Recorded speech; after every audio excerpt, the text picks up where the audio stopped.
over to David. Awesome. I appreciate it. And thanks everyone for jumping on. And as was mentioned, if there's anything that you have questions about or anything that you wanted to kind of throw out there for discussion throughout the night, I will have the chat open, or if you just there'll be time for Q&A at the end where we can just talk openly and freely. I just think sometimes if it's coming from every direction, it's hard to kind of know who's talking, where they're talking from. But I'm very open to trying to hear from you guys and address questions as we go through it. As mentioned, this is all about trying to give you a bit of an introduction into sports psychology. When I was talking with Stephen from the academy, it was one of these interesting things that we acknowledged, that obviously your sons and daughters probably throughout their time in the program have some exposure to myself or my colleague Madeline, who's one of our other psychologists that does some work with the academy. But it's always nice for you guys to have a bit of awareness of what they're getting exposure to. What are the kind of things that we're trying to introduce them to? What's the purpose of those sessions? What are we trying to get out of them? And obviously for you guys as well, having that chance to understand a little bit of, is there anything we should be aware of? Is there anything that we can be considerate of, or that we should be taking into consideration in supporting them as well? So the way I wanted to structure this today was to kind of do it a little bit like one of the workshops that the athletes get exposed to, like run through similar-ish content, but obviously just talk about it from a parent perspective rather than an athlete perspective, and just give you that exposure, that insight as to the type of things that we're focusing on and the priorities that we're running through. So like I said, throughout it, I'm very open to questions. I'm very open to people wanting to jump in, because at the end of the day, if there's things that I can address specifically that you have a curiosity about or want to understand more, then it's just going to add value to this workshop or this webinar for you guys as well. So anything like that, please feel free to jump on, share, and I'll happily address it as we go. I'm going to do a bit of screen sharing. I've got a bit of a presentation there just so that it breaks up my face and you're not staring at me for the next however long this goes for. But like I said, we'll have that chat function and everything there as well. So here we go. So like mentioned, the company or the organization that we work for is Condor Performance. So we are an organization that specializes in sport and performance psychology. So that is the work we do on a daily basis is with athletes, coaches, performers, and it's all about trying to help them become the better versions of themselves. I will talk a little bit about how that fits in with the mental health focus and those type of things in a second, but just wanted to acknowledge that we're not necessarily academy employees. We are a contractor that comes in and does deliver that work. So what is sports psychology? Because I think a lot of people see the word psychology and that's what they're reacting to in terms of what they perceive it to be or what they think it's all about. And often it's misunderstood. A lot of people think we just do mental health work with athletes, and that is a part of it, but it's not the entire part of what we do. I think psychology is typically viewed in that really clinical way. Mental health work, working with depression, working with anxiety, working with personality disorders, working with trauma, working with grief. And that is the clinical psychology that is really widely used throughout society. But sports psychology has a slightly different appreciation. And for me, there's two major things that we're trying to achieve in sports psychology. It is a performance enhancement. We can't get away without saying that. It is a performance enhancer. People do come to us because they want to see their performances go to the next level. They want to see themselves level up in the things that they do, whether that's through gaining confidence, being more resilient, having greater composure, whatever it might be.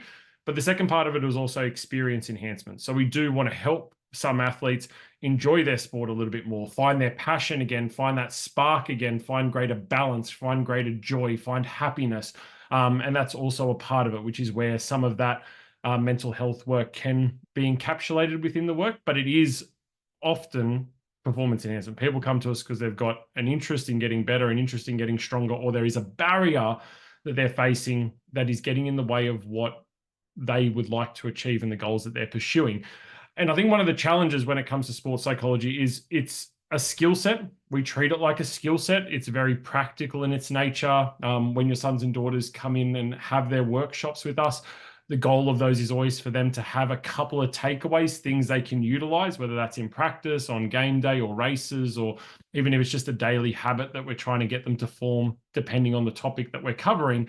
It is really practical. And I think people understand the value of the mental side. But one of the challenges is like, how do I work on it? If I want to get stronger, I know what to do with that. If I need to work on my skills, I know what to do with that. If I want to learn how to focus more, how do I learn how to focus more? How do I learn to be more confident? How do I learn to be more motivated? And that's the type of skill sets that we're trying to work on. And that's what sports psychology is all about. It is a conversation that we have, but it is very practical and skills based in its nature. And I wanted to just throw this kind of image of the aeroplane up there because this is for us how it fits in with everything else. And sometimes I know, just because I'm incredibly biased because I do this day in and day out, I can make it sound like sports psychology and the mental side is the be all and end all, but it's one piece of the puzzle. It's one piece of the puzzle that is going to ensure someone is progressing and achieving their optimal and becoming the best versions of themselves as they go. So the engine of the aeroplane that we tend to focus on is that mental toughness engine, which, as you can see, there is broken up as motivation, emotion management, thoughts and self-talk, that kind of thing. People, the unity, if it's a team sport or even if it's an individual sport, the relationship that the athlete has with their coach or their squad mates and those type of things, and our ability to focus. So that mental toughness part is sports psychology bread and butter. But it does fit into the picture that there's also tactical wisdom, which is where coaches are going to come in. They're going to be the experts in decision making and strategy and those type of things. We do help in people being more decisive, but we're not going to ever try and educate someone that we think you should do this in this situation. We want to just stay in our lane.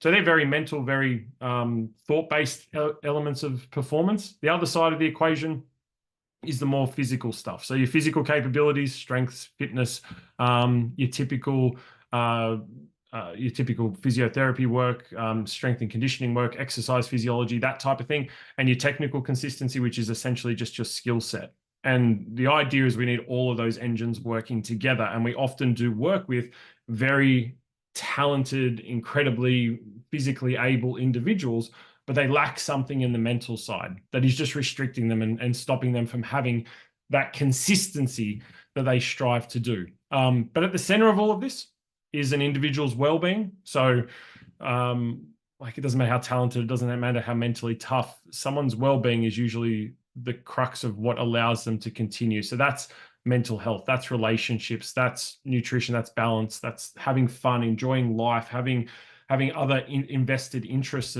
within someone's life. But it's, again, one of those things that we often will just try and push people with their motivation without having an appreciation of, like, this individual is incredibly stressed, or this individual is going through something in their mental health, and how are we supporting them with that? Because before we're athletes, we're people. And if at a person, at a human level, we're not okay, it's really hard for us to just turn it on when we get on the sporting field and like, yep, we're good now. Like, I can be my best, because there's things going on for us. And I think especially with a teenage population, there's a lot going on there. There's a lot of different things that are happening for them in that well-being space and things away from their sport. And sometimes it's important for us to kind of say that sport is an outlet for them in a lot of instances, where they can go and they can express themselves and they can invest in something that is theirs and strive for improvement and strive to get better. But if there is struggles at school, if there's struggles in relationships and those type of things, we want to give them a space to be supported by that as well, so that they can have that freedom to talk, that freedom to express themselves in a way that allows their well-being to flourish. Because if they're flourishing as a person, it's much easier to flourish as an athlete. And I think at the end of the day, we're all here to be happy. We're all here to be content, experience a lot of joy, experience a lot of positivity, and our well-being is a huge component of that. So if that's where the work needs to go, that's where it goes. But in the workshop format, in terms of what your sons and daughters are typically getting exposed to, it's more the mental toughness side of things. It's more the mental toughness side, where it's more the sporting skills,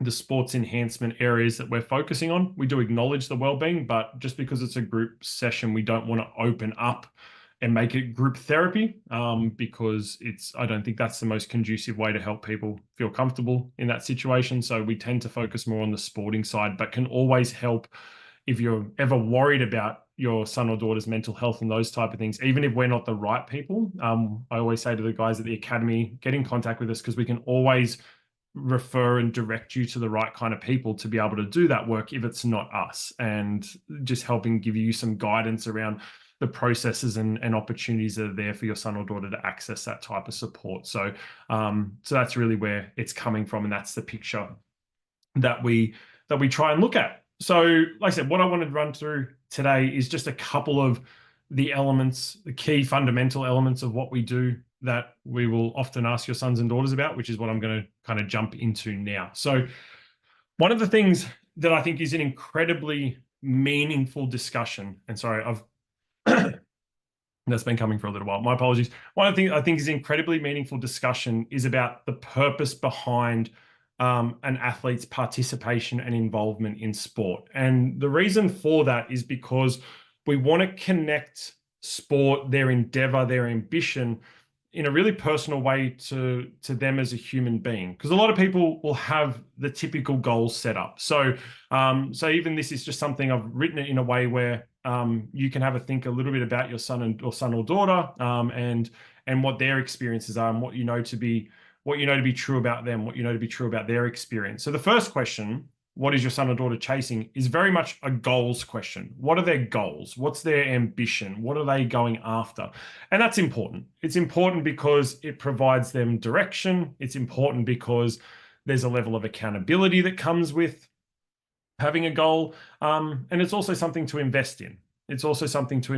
But it's something that is very outcome driven. It's very much about external success a lot of the time. So that's why we want to try and go to a little bit of depth with it. And that's where the second question comes in, which is like, why are they going after those goals? Why are those goals important to them? And when we ask athletes that question a lot, they don't typically know the answer. They kind of look at us blankly and they're like, isn't it obvious? I want to do well. And it's like, yeah, we get that. We know you want to be excellent. We know you want to succeed and flourish as an athlete and have an amazing career and those type of things, which is great. But we also want to understand why it matters to you, why it means something to you, why it's valuable to you. And when we have people that go away and they reflect on it, there's really interesting answers that we start to get. And sometimes it's about their own sense of self-pride. Sometimes it is a social, like I get to do this with my mates and we get to chase this together.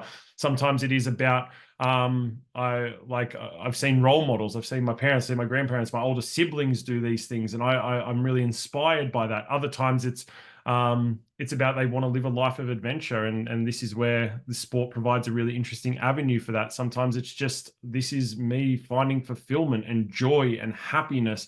Sometimes I'll say things like, I want to be challenged. I like being challenged. I like having to overcome things. And it's a very personal question. There's no right or wrong answer. We're not looking for anything in particular. Sometimes I'll ask professional athletes this question. They'll turn around and say, so I can make as much money as I can. And I'm like, that's fine. If that's the reason, let's just own it though. Whatever the reason happens to be, there's no right or wrong. It's just about having a sense of like, what is that? What is that thing that makes you want to keep going? Because chasing a goal is hard. Chasing a goal is difficult, and it's not a linear process, and it's not straightforward, and it's not just guaranteed success along the way. So what's going to keep us going during those difficult times is the reason why we're chasing it, because it makes me happy, because I like being challenged, because I like spending time with my mates, because I want to kind of create like a really exciting life for myself, like whatever it happens to be.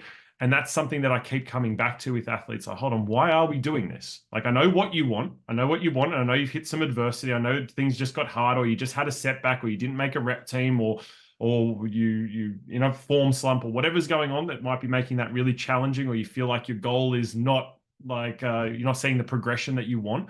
But let's just remind ourselves why we're going after this, and why this is important, and why this matters, and why this is something that you really hold on to in a really meaningful way.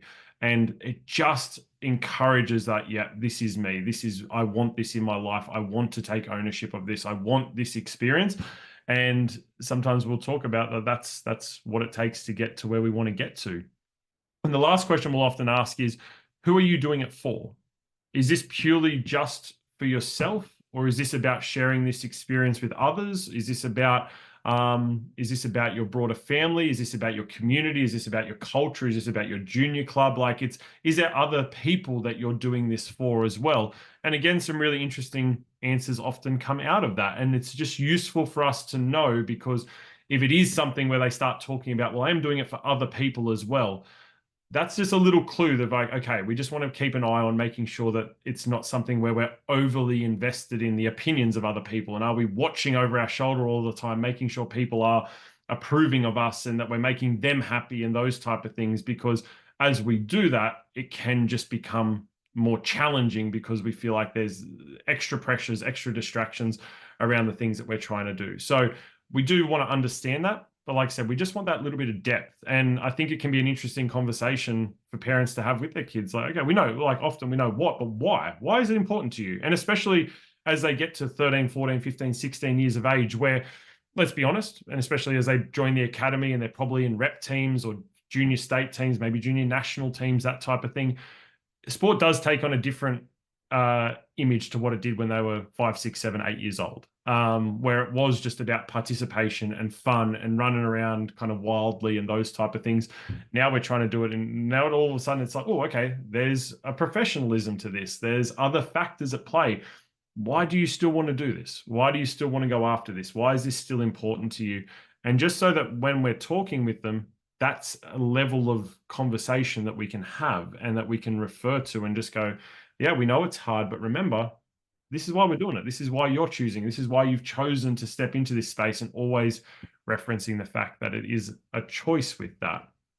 Because like I said before, there's always challenges. There's always challenges that come up when we're pursuing our goals. It's never a straight line. I'll often refer to it as a bit of a tug of war. It's us against our ambitions, but it's not just us against our ambitions. It's us against a whole bunch of challenges that come up. And it's that constant desire. How do I keep pulling on that rope when on the other side is my ambition, other people, politics within sport, injuries, balance between school and sport, etc. There's just all of this stuff that's on the other side, pressure, anxiety. Maybe there is mental health challenges. Maybe I've got some social challenges at school. All of these things that I feel are creating, just making it slightly more difficult, making it slightly more challenging for me to go forward and do the things that I do.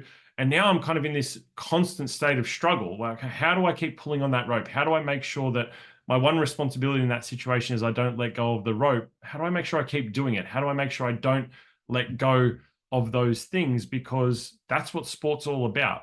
And I'll often have to kind of have that conversation with athletes where it's, we signed up for this. Like, this is what you're describing. All the challenges you're describing are not necessarily unique to you or indicate that you're doing this wrong, or this is like you're not approaching it in the right way. You're kind of describing to me what it looks like to be ambitious within sport and to try and be excellent at something. This is what comes with that. But why are these things challenging you? Why are these things getting in the way? Why are these things presenting themselves as real barriers to what you're chasing at this point in time? And the answer is because those things are creating distraction. I heard from a sports psychologist once that I thought summed it up beautifully, where they said our role when we're helping individuals is to help them focus on the right things at the right time. Because there's always going to be other things that we can be thinking about. There's always going to be other distractions that come with it.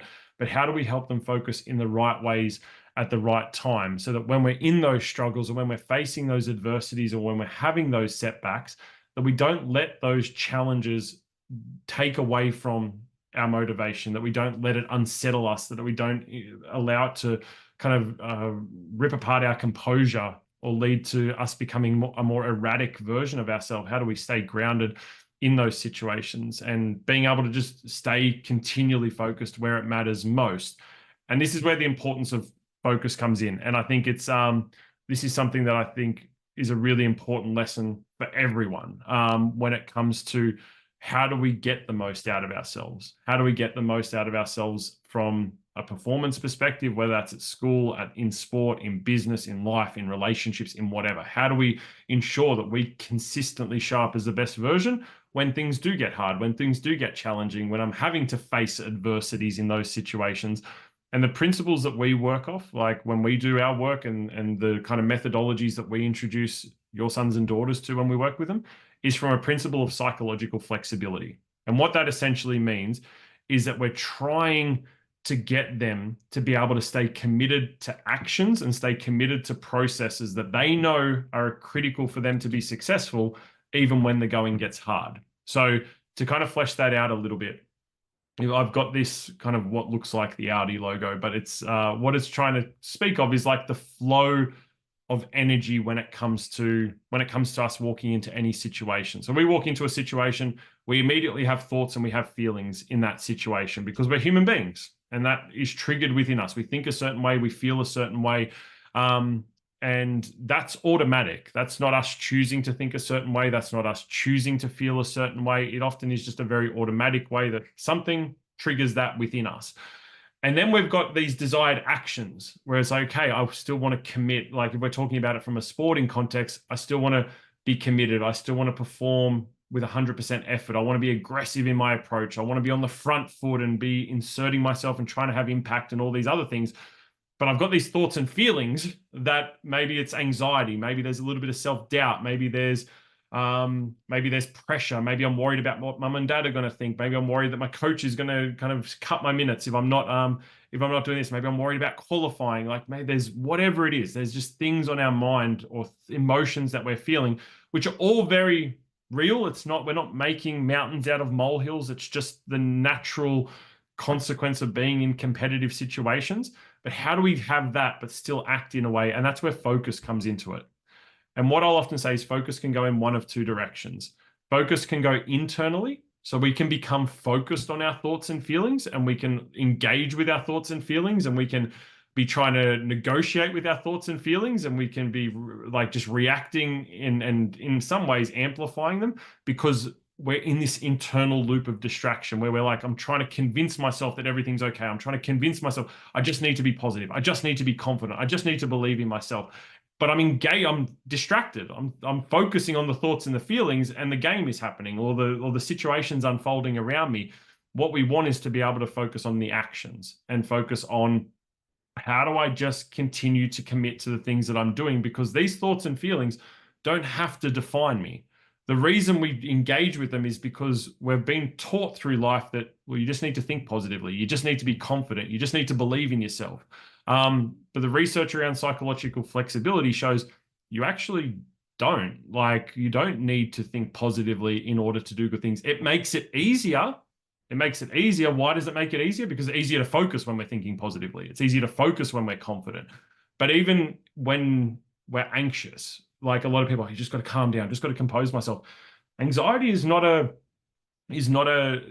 something that guarantees that we're not going to be able to perform to the standards that we want, because anxiety is actually energizing. Anxiety helps us to focus. Anxiety is motivating. Anxiety shows our commitment and passion towards the things that we're doing, but we get distracted by it and we think we need to fix it. And we think we need to do something about it and get rid of it and remove it for us to perform well. What we want to start to get better at is realizing, actually, I can still do the things that I want. It's going to be a little bit uncomfortable, but I can still do them. I can still be the athlete I want to be when I'm anxious. I can still be the athlete I want to be, even when I feel that pressure or I'm worried about something, as long as my focus stays in the right place. And some of the little tricks that we'll often teach athletes is about just trying to develop a different relationship with our thoughts and feelings. So like some of the ways we'll do that is just by trying to, like one way is I'll say, I want you to give those thoughts and feelings a name, whether it's a name of a character of a TV show that makes you laugh or that you feel is a bit awkward and a bit chaotic, or whether it's just a name that you think is funny, just something that you randomly think of and it makes you laugh. But I want you to give it a name so that when it shows up, when those thoughts and feelings are triggered because of that situation,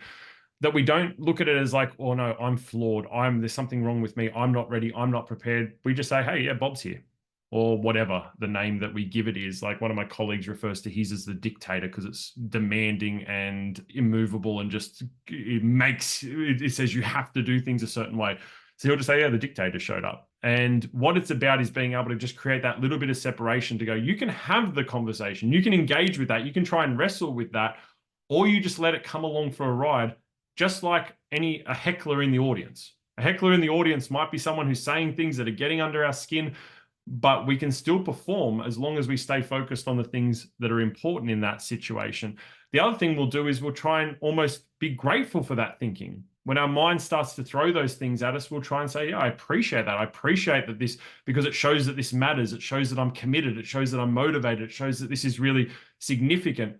what we don't want is we don't want to take away and say, oh, it's easy. It's still challenging. It's still hard. It's still one of those things that can really test us, but it's a very normal human experience. I'll use this example. The very first athlete I ever worked with when I started in this industry was a marathon runner who the reason that she made the inquiry was that she found 35, 36 Ks into a marathon when her body was like, all right, this is ridiculous. Like, please stop.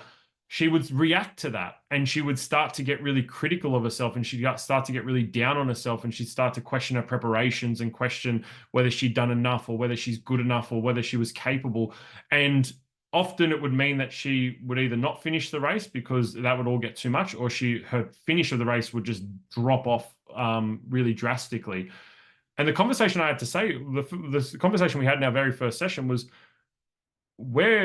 this is a marathon. Like, what you're reacting to is not that you're not capable. You're reacting to a marathon. What your body's going through, what your mind is yelling at you is because you're putting yourself in a situation that is incredibly challenging and incredibly difficult.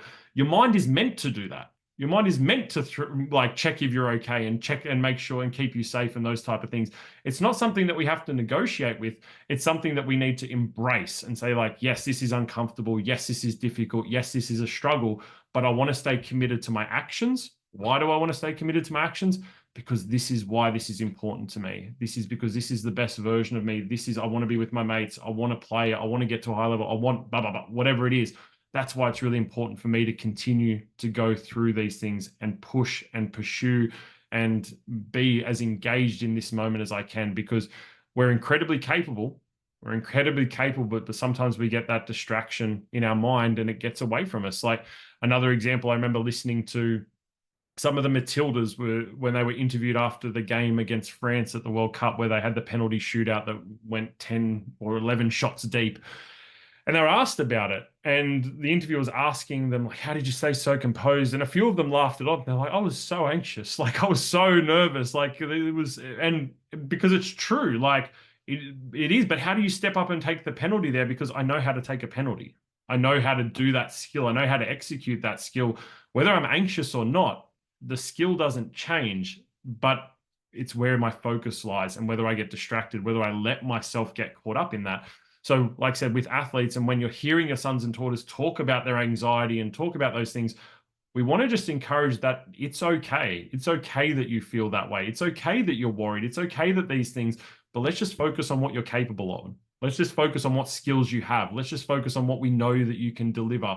We want to get away from talking to them about, you just got to think positively. You just got to believe in yourself, because all that does is create this internal tension. I've got to believe in myself. Yeah, but what about this? Yeah, but I just got to believe. But what about it?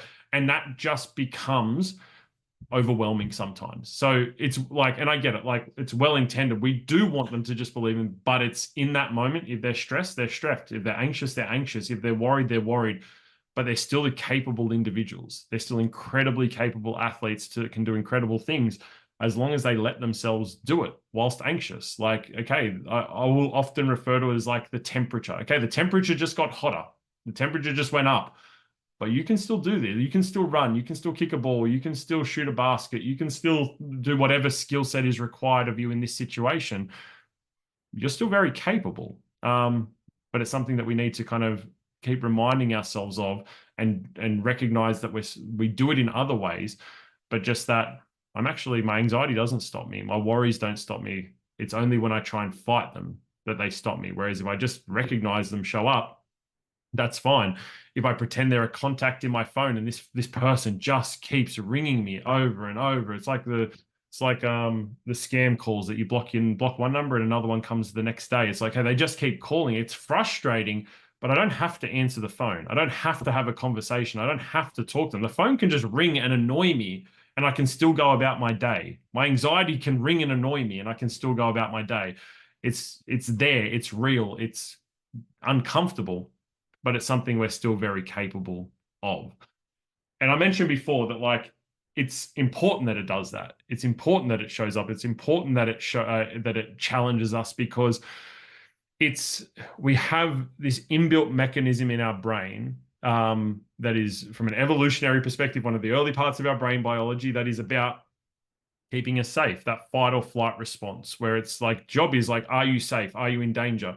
Now, from an evolutionary perspective, excuse me, that was about literal threat and literal danger to keep us alive, keep us in a position to procreate and continue the species and those type of things.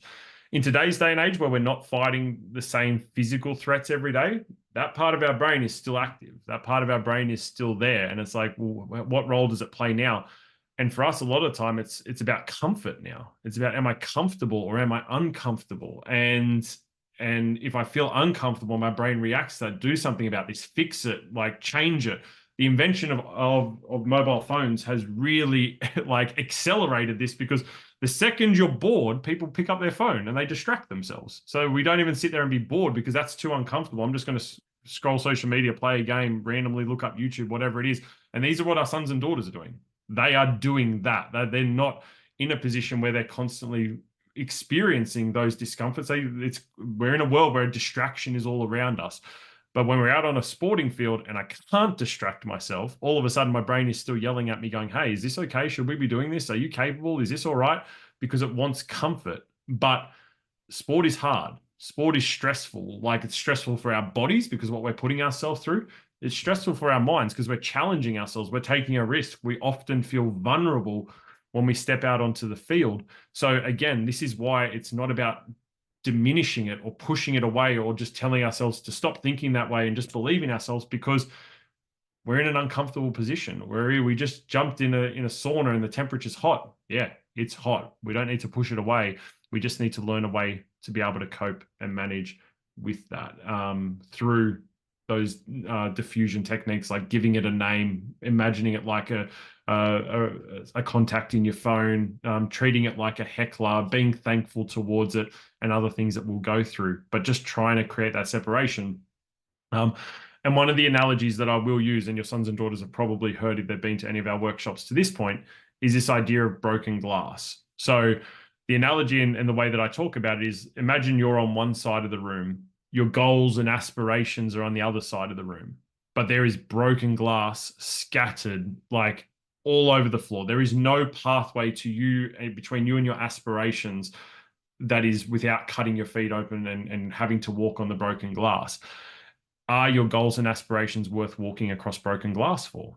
Like, if I said to you, oh, I'll give you $1 if you do it, most people are like, you're stupid. Well, I'll give you $10. No, I'll give you $10 million. Okay, I'll think about it. Like, I'll probably do it for $10 million. Like, it's what point does it become meaningful enough that I will put myself through this to still get the thing that's on the other side?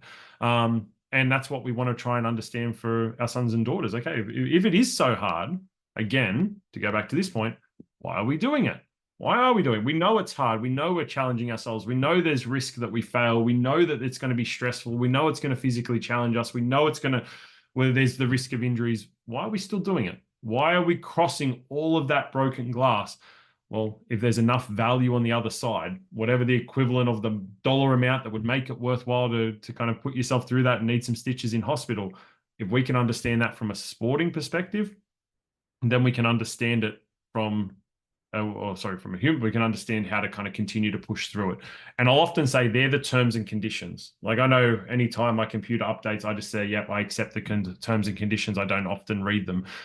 Sport has its own terms and conditions. Sport has its terms and conditions that we agree to. Often, again, unknowingly and unwillingly, we say, yeah, I'll sign up for that. I'll do that but it's anxiety. It's stress, it's sacrifice, it's not being able to go to your friend's party because you got training first thing in the morning. It's your nutrition is much stricter than some of your friends. It's that you miss out on things. It's that your body hurts. It's that you feel like you have to get up really early. Like, these are the terms and conditions that come with sport. And it's that, again, that's why we want to accept it, because we can't change it.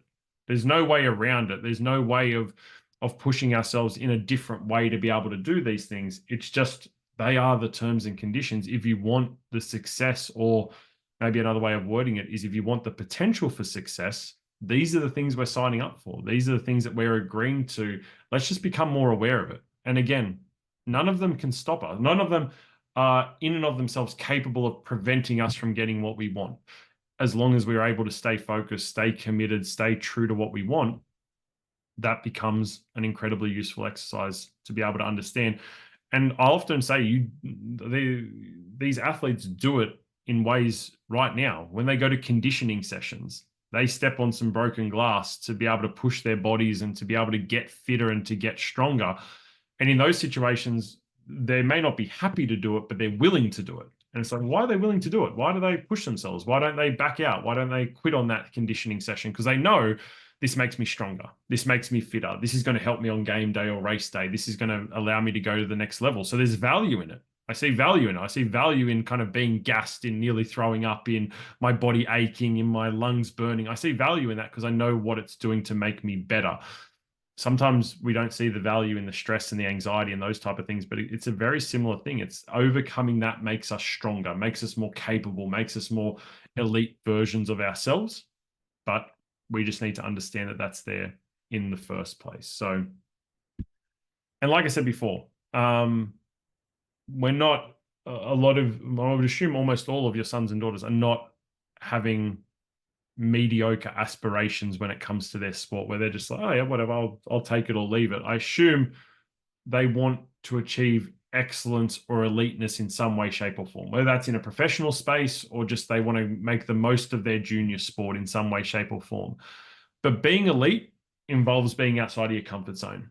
That's the reality of being elite. It's in any circumstance, in business, in relationships, at school, in sport, it doesn't matter. If we want to be elite at something, it doesn't exist inside of our comfort zone. Inside of our comfort zone keeps us safe, keeps us feeling good, but it doesn't allow us to progress. And you just think about going to the gym. If you go to the gym and just move weights that are very much you're capable of moving, that don't test you, that don't strain your muscles, that don't make you work, yeah, maybe it's like you got some good mobility work, but you're not getting stronger. Those weights are not helping progress you in a strength sense because we haven't stepped outside of our comfort zone. If we constantly do cardio work, but it doesn't raise our heart rate and therefore we stay comfortable, again, it's not going to achieve the conditioning benefits that we're looking for in that regard.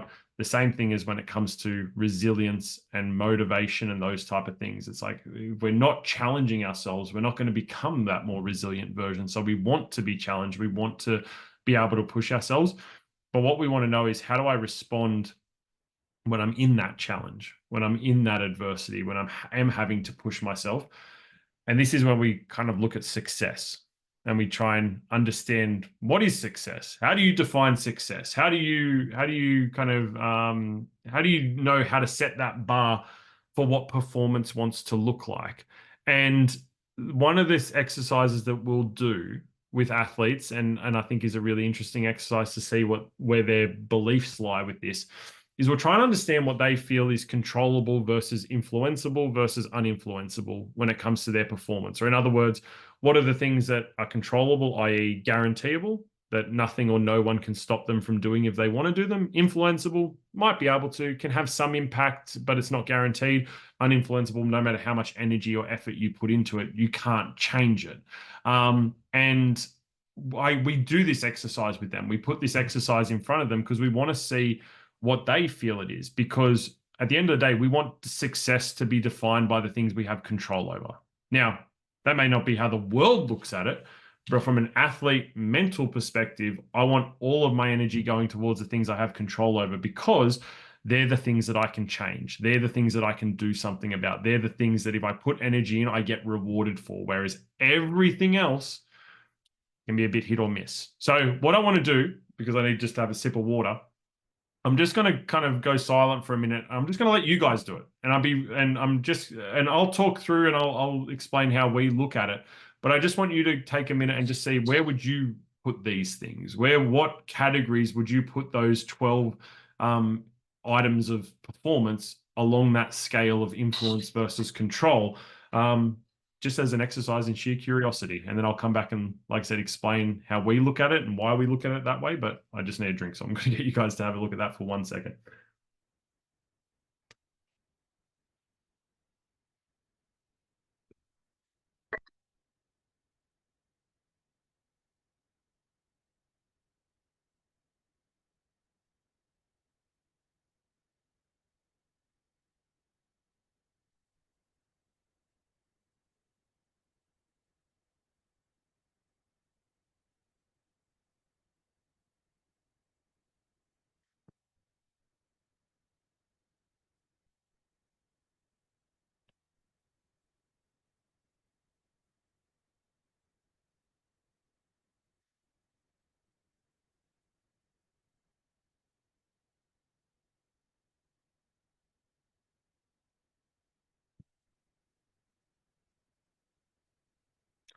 All right. So, like I said before, we want success to be defined by things that we have control over, things that we can guarantee, so that if we achieve them, we know it was through actions and effort that we put in.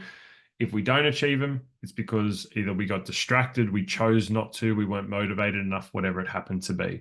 So the way that I move it around, and I'm open, if you guys want to challenge me on it, then please do. I'm very open to it, but I'll explain it as I go and I'll just work through them one at a time. Our environment, the physical environment around us. So if I'm looking at it, if you're a swimmer, it's the pool. If you're a runner, it's the track. If you're a basketball player, it's the court. If you're a baseballer, it's the field, etc. Whatever your sport happens to be, that environment I want to look at as something that is uninfluenceable. Now I know you might be able to influence it a little bit because if that's the stadium that we're told to run in, or if that's the court that we're told to play on, we can't change that. We just have to, I'll often say for a soccer player, if it's a cow paddock, because it's so poorly maintained, we can't do anything about that. Like that, if the ball can't roll along the surface and just keeps bouncing offline, we can't do anything there. It is something that we just have to accept in that moment is uninfluenceable. Our equipment, the things that we use to perform, they're influenceable. They're things that we can influence, but they're not things we have control over. And the example I'll always use is if you play any ball sport, if you could control the ball sport would become a lot easier. But you can't control the ball. You can influence it. You can't control it in that sense. Other people, you can influence other people. Psychology would be a flawed profession if you couldn't influence other people, but you certainly can't control them. We certainly don't have any control over other people. It's only things that we can influence. That we can influence other people through the way that we behave, though. Our feelings and our emotions, that's something that's influenceable. It's not controllable because we can't turn it on and off like a light switch. If we could turn it on and off like a light switch, all the stuff that I was talking about earlier in this presentation goes out the window because it's like, well, just don't feel what you don't want to feel.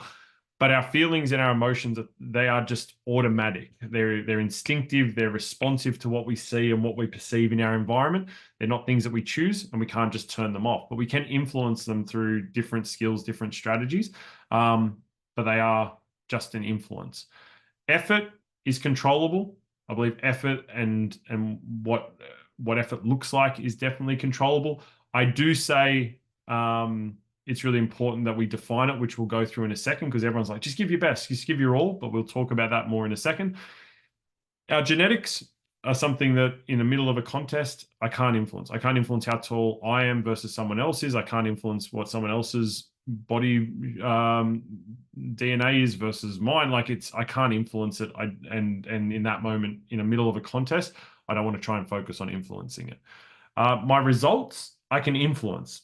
Can't control my results because, again, if I could control my results, I'd win all the time. But I can't win all the time. I can't set a PB all the time. But I can certainly influence them through the way that I play and the way that I compete.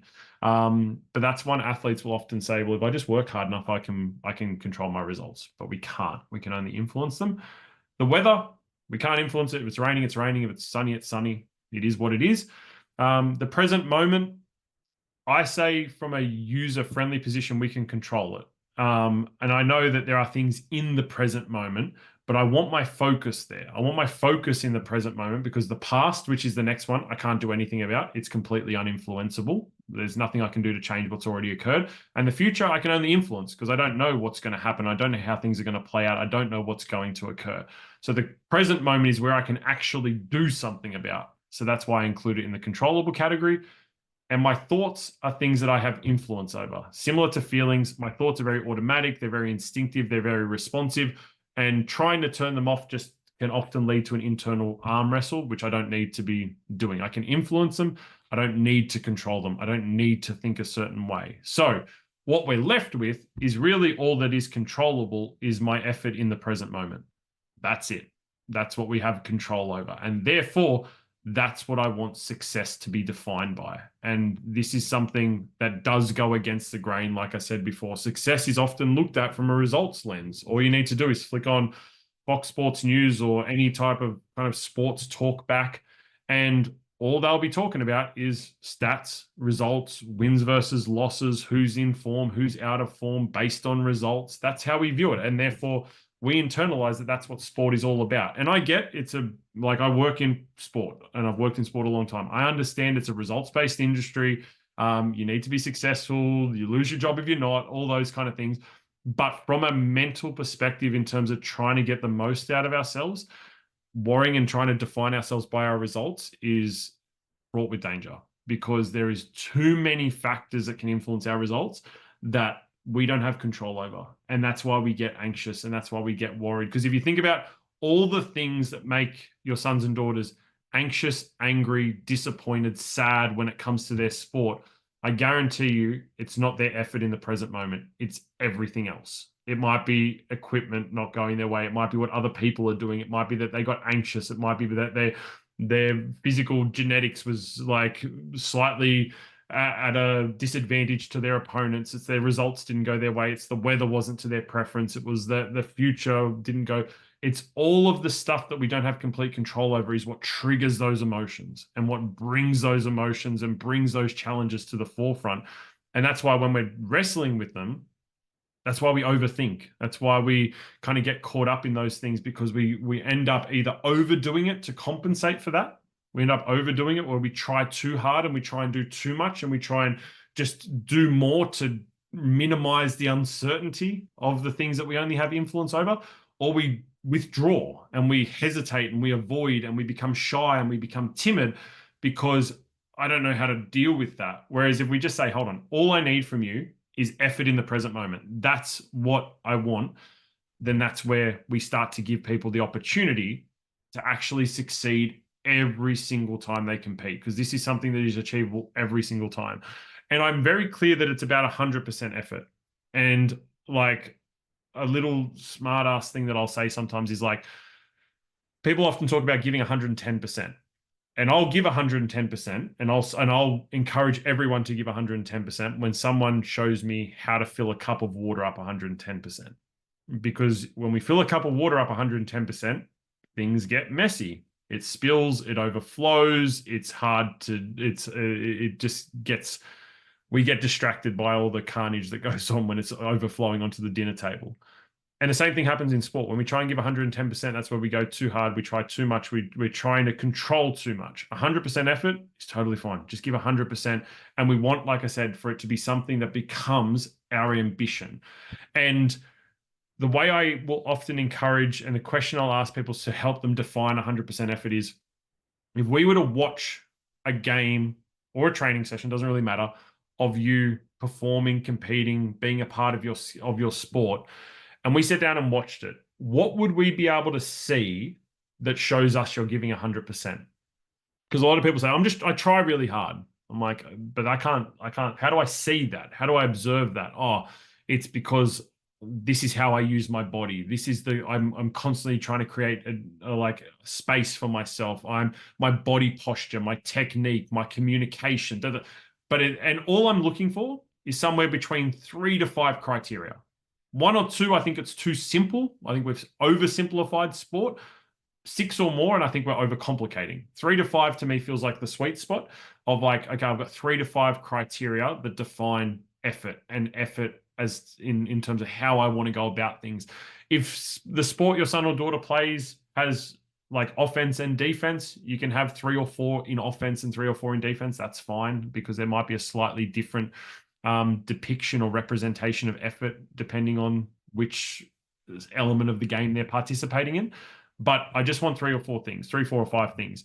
And that becomes the conversation that I have with my athletes. When I ask, how did you go? When they show up for a session, like, how'd you go on the weekend? They know that I'm asking them, tell me about your effort. I am interested, but it's not my priority to find out whether they won or lost, whether they got a PB, whether they scored 30 points, whether they did this or did that. My interest is like, tell me how you did with your effort. Where was that? And sometimes I'll even get them to score it. Okay, have your 3, 4 or 5 things. And at the end of a race, at the end of a game, at the end of a match, give yourself a score out of 10 in each of those components about how well you feel you did in them. And you'll get an effort score. And all of a sudden it's like, they show up and they're like, I was a 38 out of 50. Let's talk about the 38 out of 50. Because the reason you're a 38 is because something got in the way that we can manage and we can do something about. Whereas if you say, I didn't run my PB, I have no idea if that was because you weren't excellent or because there was factors outside of your control that just got in the way. Or I didn't score as many points as I would want.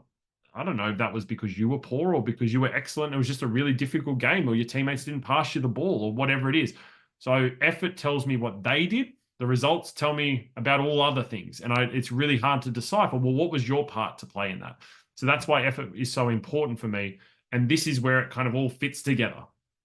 These dominoes are where it all starts to fit together, is like we're trying to knock these over left to right. And you can see outcomes are there, results, statistics, but effort is also there. So what I'll often talk about is our preparation, the way we eat, the way we sleep, the way we train, the way we recover our bodies, etc., allows us to step on the field or step into a race or on the court or whatever the arena is and give 100% effort.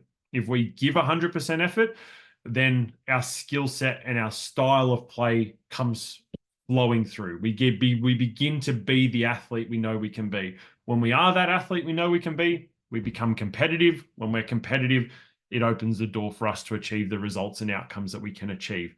But I'm very quick to point out that often our biggest distraction is the final domino, the results and outcomes.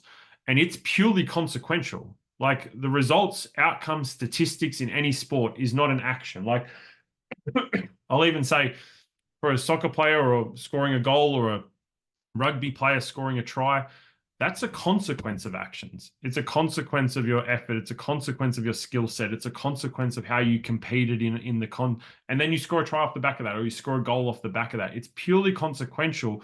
That's why I want to focus on the actions part of things and make sure we're being elite in those areas, because eliteness in those areas is going to put us in positions to be successful. And often sport is like a raffle. The more tickets you buy, the more likely you be successful. Effort is how you buy your tickets.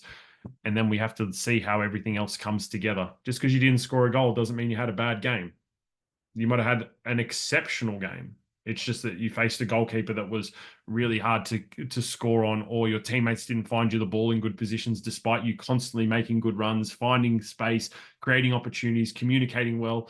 It just didn't go your way. And that's something that we want to reinforce when we're having conversations and we're talking about games and we're giving feedback to our sons and daughters. Which part of this domino train are we giving them feedback on? Which part of this domino train are we trying to hold them accountable to?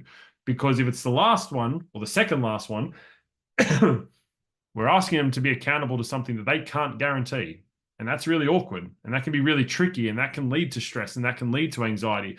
If you're asking or having conversations about accountability when it comes to effort and preparation, well, they can deliver that if they want to. If they're not doing that, then that is a meaningful conversation. And that is meaningful accountability to be able to have. But where does our focus go is where our sons and daughters' focus is going to go. Because at teenage years, like there is still part of it, which is mum and dad. I do want mum and dad to be happy, even if they don't say it that often. They still want it. So for me, it's just about where's our communication? What are we talking with them about when they're talking pre-game and they're anxious? What are we trying to say? Like, just like, is it an effort based? Is it, hey, hold on, what can you control? What can you do in this situation? What are you responsible for? You're just responsible for your effort. Okay, then that's all I want from you. That's all you want for yourself. And hopefully, because they've attended workshops like ours, we've explained to them, we're not dismissing the importance of winning. We're just trying to focus on how we do it. Like the analogy we'll use in a lot of our workshops is I say to them, what's your favorite meal? What's the absolute favorite dinner meal? And if you tell me it, great. And you know exactly how it tastes, you know exactly how you want it to be presented. You need to give me the recipe so that I can cook it for you. If I don't have the recipe, I don't know how to cook it the way you want it. I might cook it the way I think it is, but it's not going to be what you want. The recipe is the effort and the preparation and the skill set. That's the recipe. If I have that, then I'm every chance of it tasting and being presented the way it looks. Not guaranteed, because there are no guarantees, but I give myself a red hot crack. So what is the recipe for success? That's something that we'll talk about in those situations with them as well. And like I said, as parents, I think it's really important to look at, well, where's my conversation? What am I focusing on? What am I encouraging them to look at or steering their focus on? Because that's going to have a huge impact on how they go.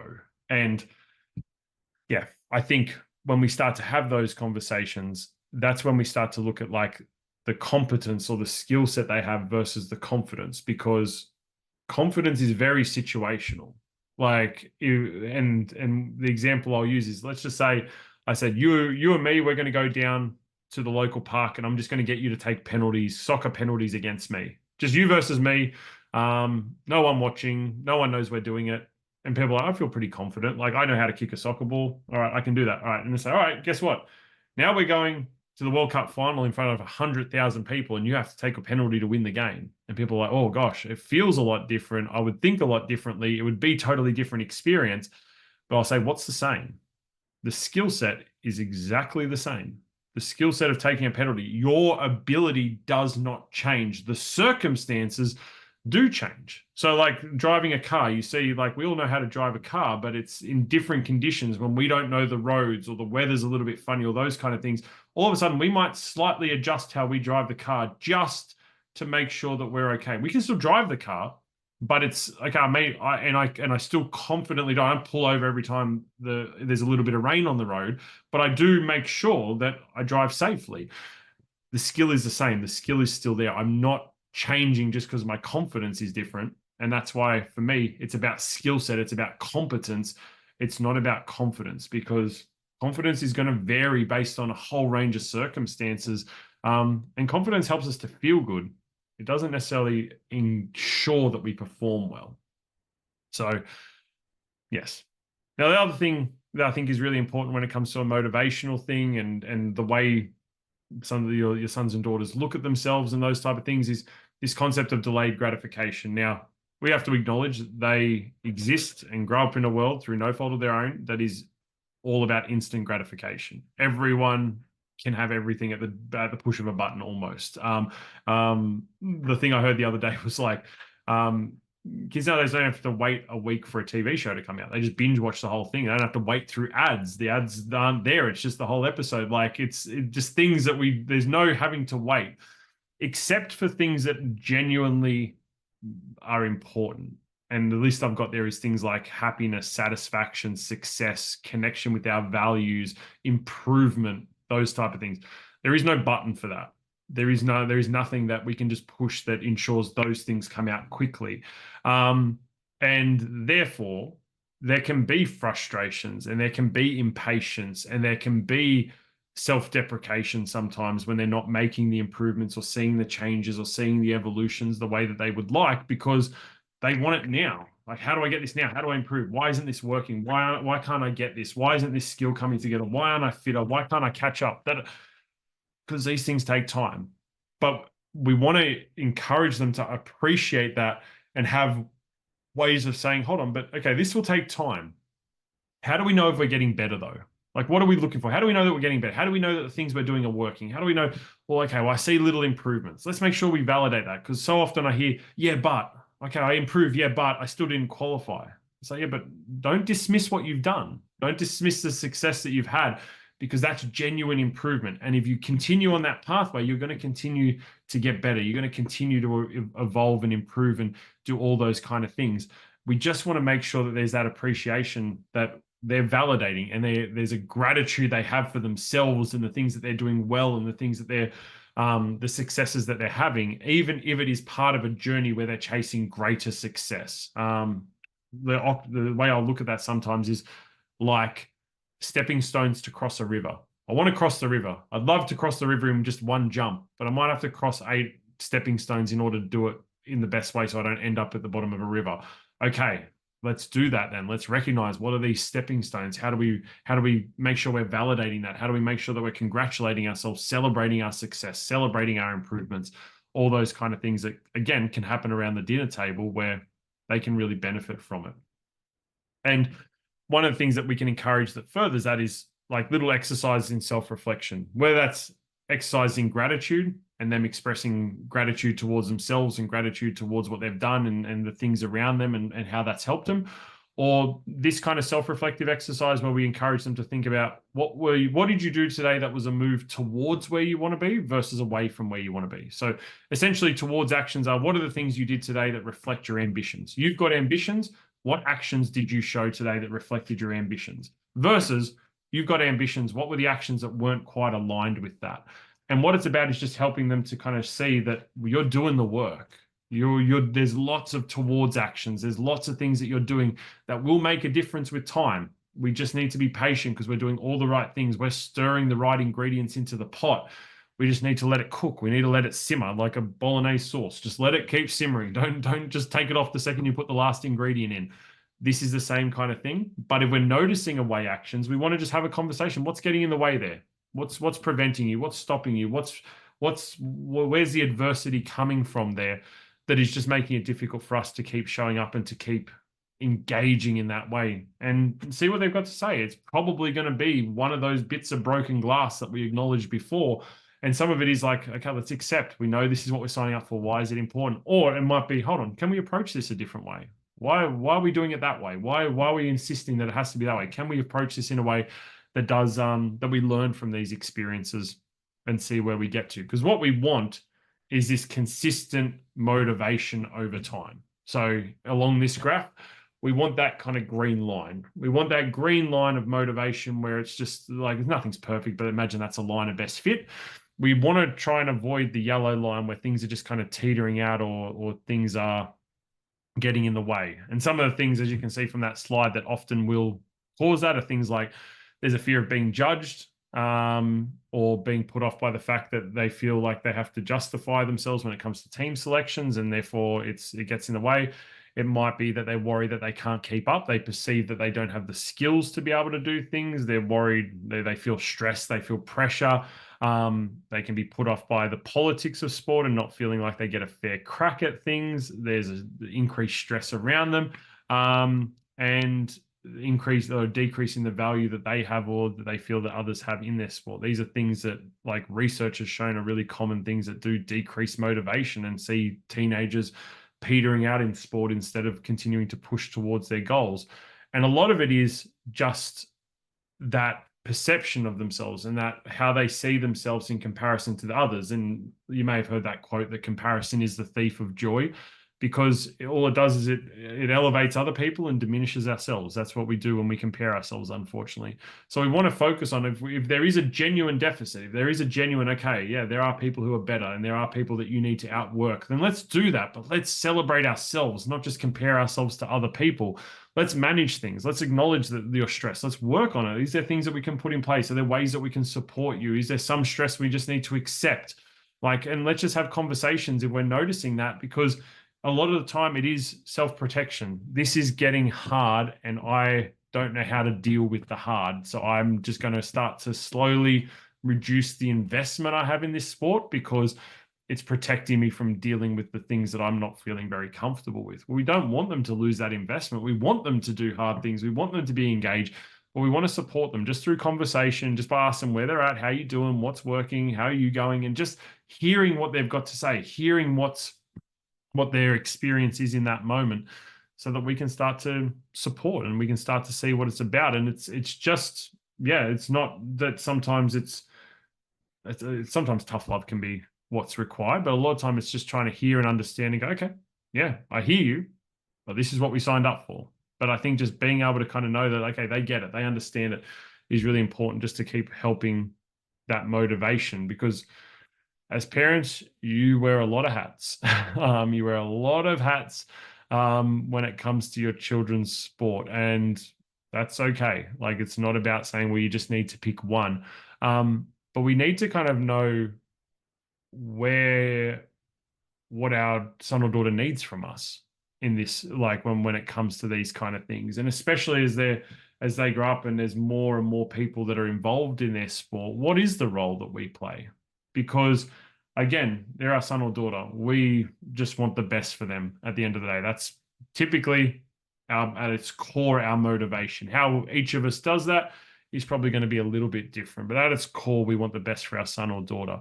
But really trying to understand where can I be the best assistance? Is it just as a listener? Is it just being that chauffeur driver who listens to them? Am I still a coach? Am I still someone who is instructing them around their sport and instructing how they do things? Am I just a cheerleader and just full out support all the time? Or do I need to move between different ones at different times?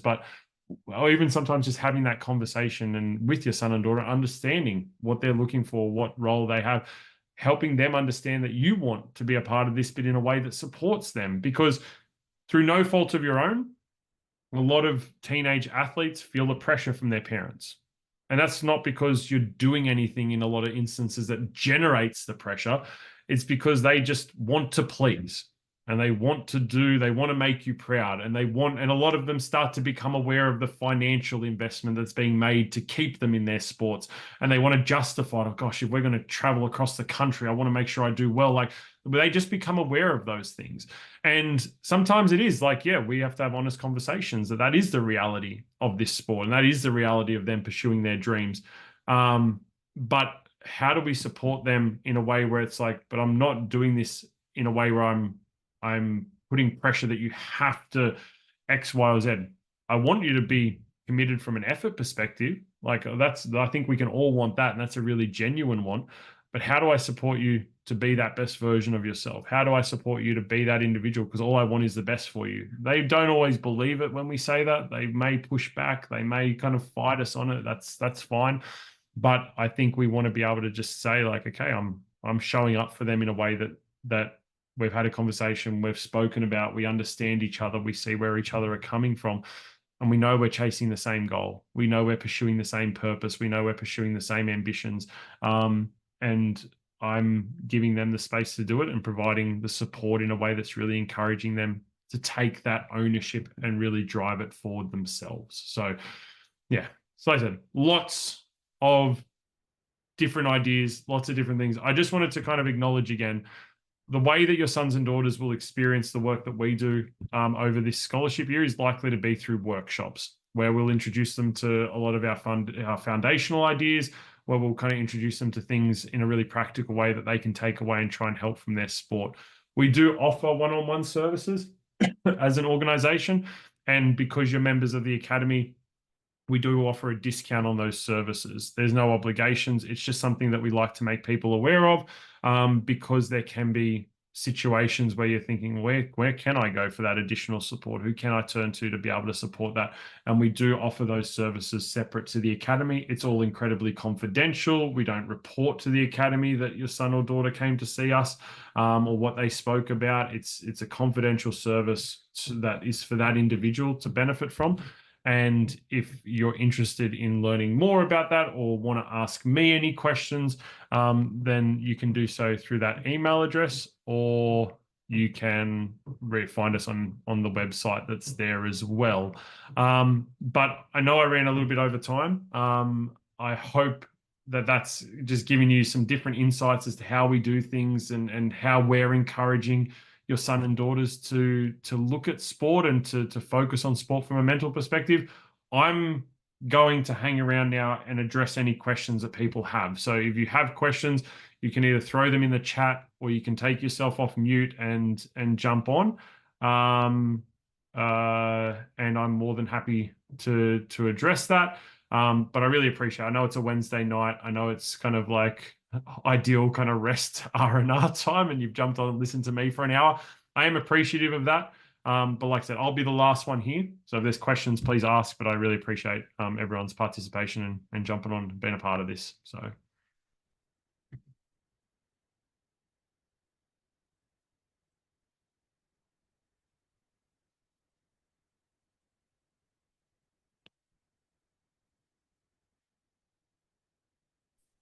I have a question. Yeah, go for it. Earlier you talked about the feelings and the thoughts, anxiety, for example, and how you kind of want to lean into that and it's not a negative thing. Mm-hmm. At what point is it a negative thing? When should we be worried that it's more than just a bit of nerves and a healthy level of anxiety? Yeah, that's a really good question. And I think it's the intensity of it is the thing that I'm usually on the lookout for. So when it's having that real like impact on their well-being is probably the best way I'll speak about. So a lot of people, they'll talk about like I'm vomiting before games and those type of things. Other people, it's just like I can't get out of the car. I'm in this constant wrestle to even want to participate and those type of things. And it is just removing the joy almost. I'd almost say, when it's just like a lot of the anxiety, we can still experience the joy. We still find the reward. We still are able to do those things. But when it's stripping the joy away, when it's reducing the motivation, when we're talking about like removing ourselves from the sport. I don't want to go to training. Like I want to avoid, that's the kind of thing I'm on the lookout for, but oh, okay, that's maybe what we want to jump in on and just have conversations about. So. And then following up on that, Yeah, go for it. I don't want to go to training vibe. Mm. What's the best way for parents to prosecute whether there's something else going on there, or they're just being tired and lazy, or just not feeling it today? Yeah. Yeah. I think, and that's, yeah. And sometimes I will usually say that you're the expert on your own son or daughter, that, and you kind of know where they're coming from in those situations.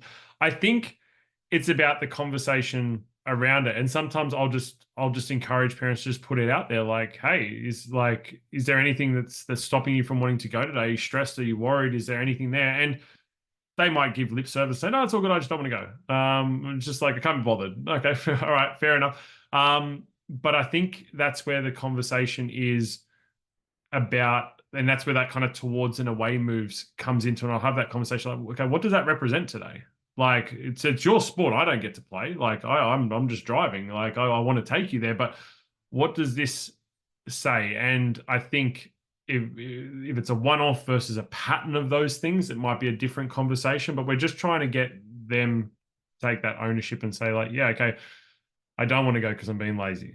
They might never say that because they don't want to own up to that to their parents. Fair enough. Like that's okay. But I think we hope that if we're having those conversations regularly and we're putting that out there, that they might say like, I am stressed, I am anxious, or you might notice a behavior change. You seem really quiet. Like when I'm asked, like, are you sure there's nothing going on? Are you sure? And it's, I don't know. I think when they're seen and when they feel like they're the person they're speaking with, like is trying to search that information, they're often more forthcoming with it. But yeah, it's usually through conversation, and it's usually depend on that individual. Yeah, sorry, I can't give you a more definitive response there. That was great. Thank you very much for that, and thanks for the presentation. No, pleasure. I see someone's throwing a question in the chat, which I'll just address.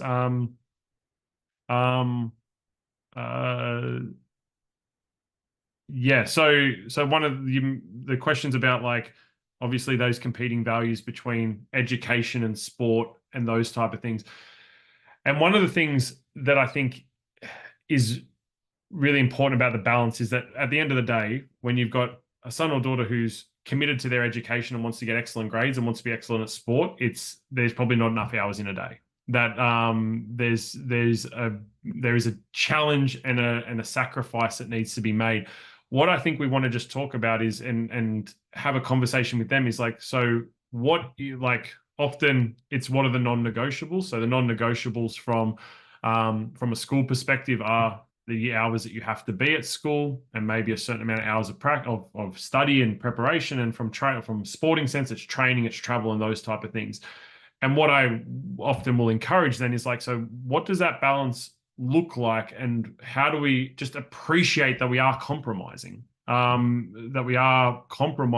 that sense, but we're able to meet the demands of both in some way. And it might be that, yeah, we're not able to be exactly who we want to be in every situation because it's really difficult to be that way, but it's how do we make conscious choices around that? Because we will make sacrifices. A lot of them we're just making unconsciously, and we're just like, I didn't get that assignment done because I just didn't think about it. And it's like, oh, okay, well, maybe we want to be more aware of that. The way I'll sometimes word it in a session is I'll say, imagine you've got 3 buckets.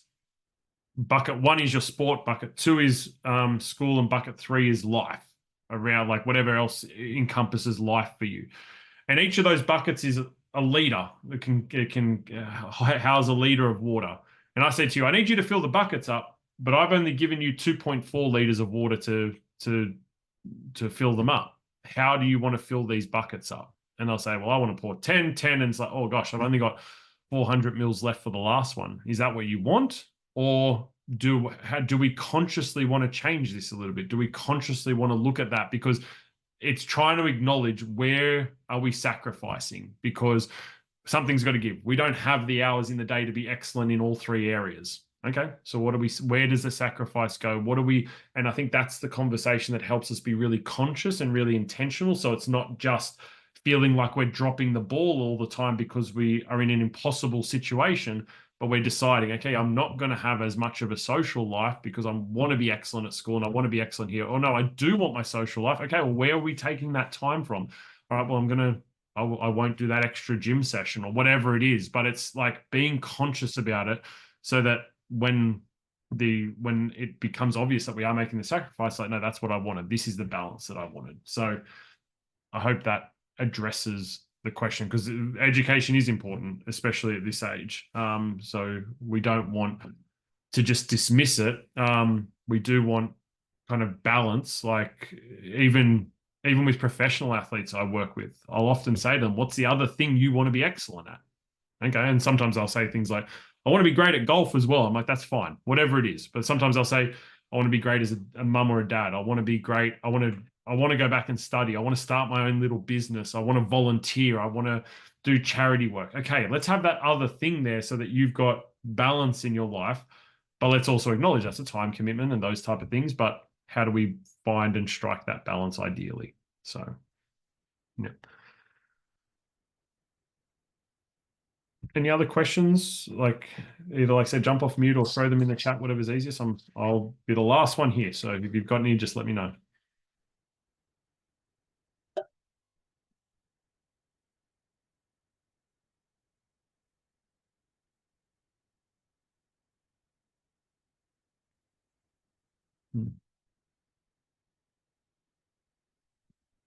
There's not, that's okay. I say, even if you wanted to email me afterwards, if there's something that you think of, you can certainly do that as well. But yeah, if there's anything anyone wants to ask, please shout it out. Even if it's not about today's presentation, just something randomly that you're curious about.